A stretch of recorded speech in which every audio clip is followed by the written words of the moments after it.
Good afternoon and welcome to Keesha's Corner. So this is part 3 of Trauma is Hereditary. I'm going to briefly cover some of the treatment options available for individuals with post-traumatic stress disorders. So if you catch my first 2 videos, you'll learn about what trauma is, textbook definition, some of the symptoms you would see for someone, and of course encouraging others to get help. But I just want to briefly cover some of the treatment options that are available for individuals suffering from post-traumatic stress disorder. Of course, there's always therapy, okay? But there's different forms of therapy. One of the core bases of some of the therapies that you'll see out there is cognitive behavioral therapy, CBT. So cognitive behavioral therapy, cognitive, your thought, behavior, the action therapy. A lot of what we go through starts up here. A lot of what we experience, a lot of the stressors, our mindset, a lot of everything in general starts here. The mind is such a powerful tool. It can make or break you. I've seen individuals in the hospital diagnosed with a terminal illness. They're going through treatments. The treatment's working, but because the mind is giving up, it's called failure to thrive, the body starts to shut down. This is the most powerful tool you have to fight anything you're going through. You know, God has made our bodies in such an amazing way where it can heal itself, but a lot of it starts right here. So cognitive behavioral therapy is now a big umbrella of treatment options available, such as cognitive processing therapy, processing those thoughts, challenging those thoughts, because if we can challenge the thoughts and change the thoughts that are associated with some of the things that we experience, it will change how we feel about certain things and how we respond to it.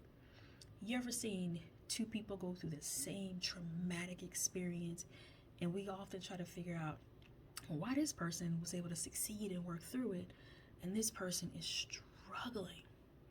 Thought process. Cognitive behavioral therapy. So processing those thoughts, cognitive processing, that's really just a form of cognitive behavioral therapy. And then you have a new form, a new treatment option you'll hear people asking about or talking about is EMDR. That is eye movement desensitization and reprocessing, okay?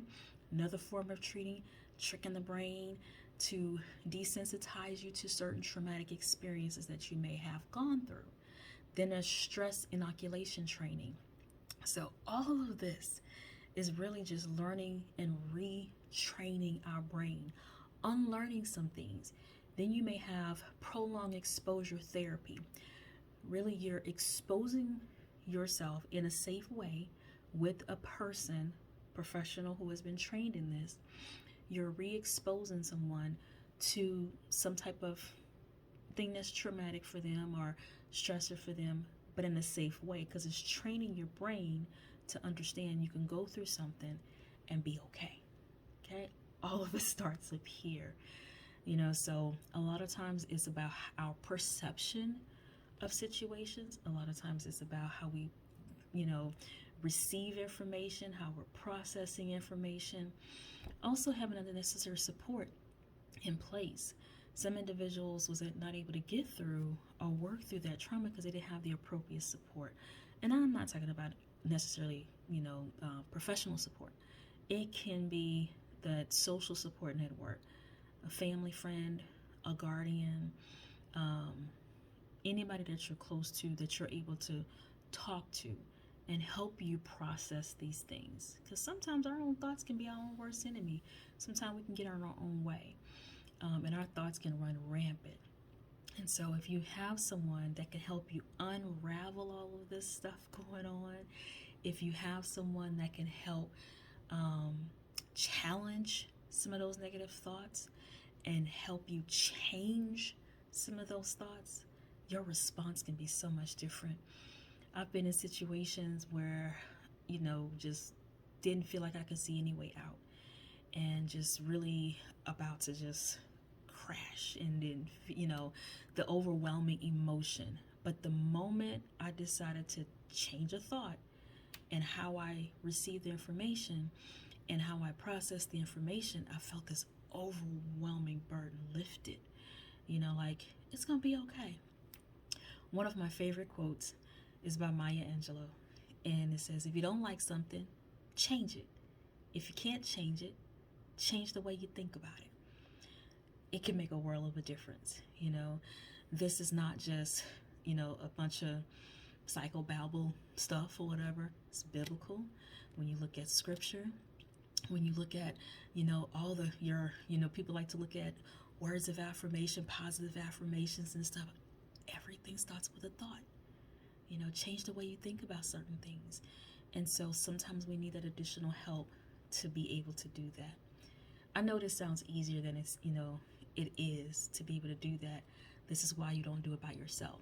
This is why you seek the necessary help you need to help you, like I said, unravel what's going on up in here. Because this, my dear, can make or break you. You decide. Get the help you need. If you have suffered any type of trauma that you are still dealing with, it doesn't matter how long ago it was. I've talked to individuals in their 40s, 50s, 60s, even up to 90s, still dealing with stuff from their childhood that they never processed. A lot of us are good at masking things because we got to keep going. We don't have time to stop and break. We don't have time to stop and process. But when you look at over your lifespan and you see the responses and the anger outbursts and the fear and the anxiety and isolating behaviors or whatever the case may be, it may all, if you trace it back, go back to some type of trauma you experienced or learn behavior from someone else's trauma. So get the help you need, process through this, get someone to help you unravel all that's going on up in your head, and be able to live a healthy life, mentally, physically, and spiritually. All right, bye for now, and thank you for coming back to Keesha's Corner. I really do appreciate it. Don't forget to like, share, and subscribe. All right, bye.